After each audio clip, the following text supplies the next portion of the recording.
The Boy. The day before, Seth Fallon limped toward town under a boiled blue sky, a dry wind trailing him from the fields. Despite the heat, he wore a long oilcloth coat he'd taken from the mudroom, and inside the coat, he had the 12-gauge his father had given him last Christmas, with the promise they would hunt whitetail in the swamp come fall. Earlier that morning, he had taken the shotgun into the shop, clasped it in a vise, and sawed off precisely 7 inches.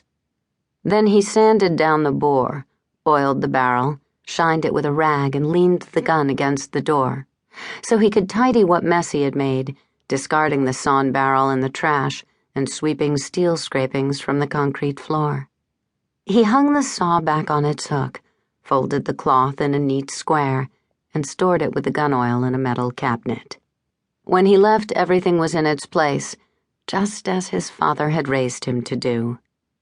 Barely a scratch of rain had fallen in 2 months the Saturday afternoon he set out for town. A summer of drought baked the crops in the furrows, leaving whole rows sere and stunted, so that the wind gnawed at what remained, and lifted a fine scrim of topsoil from the fields and flung it against the outbuildings.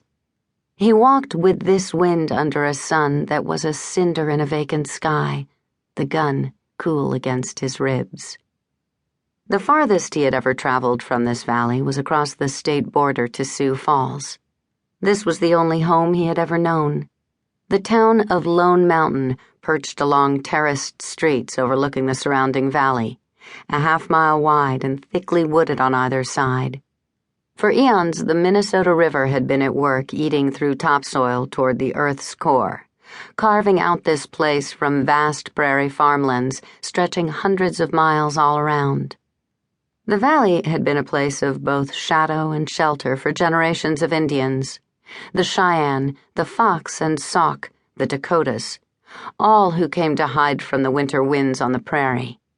Only the ghosts of the Indians remained, but these were potent ghosts with no love for the Germans who had stolen their land following a summer of war 100 years before.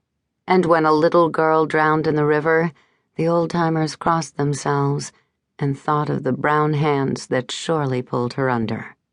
They later said such a ghost moved in the boy, an angry spirit urging him on. Such darkness could not have come from one of their own. They had lived here for generations after traveling across the Atlantic, but still felt like sojourners.